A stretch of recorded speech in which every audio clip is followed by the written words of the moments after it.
হলো তোমার সব কাজ? সব কাজ শেষ। এই তো কদিন হলো আমাদের বিয়ে হয়েছে, সংসারের সব কাজই তো তোমার জন্য এখন নতুন।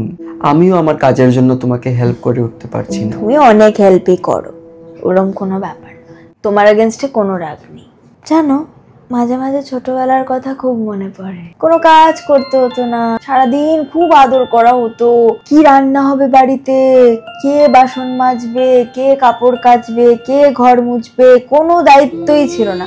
অফিসে যাওয়ার চাপ, রোজগার করা, এত রেসপন্সিবিলিটিস লাইফের, এসব চাপ ছিলই না তখন। ছোট্ট ছিলাম, মায়ের কোলে কোলে থাকতাম, এই কঠিন দুনিয়ার কোনো টেনশন ছিল না মাথায়। ভালো হতো না যদি ওই দিনগুলো ফেরত যাওয়া যেত। আমিও কি বোকা বোকা কথা বলছি, ওরম থোড়ি না হয়।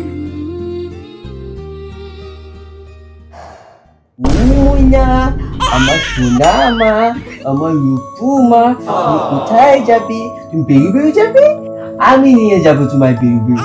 মুইনা মুইনা মুইনা মুইনা, তুমি কি খাবে? দুধ খাবে? ওই বাবা, লল।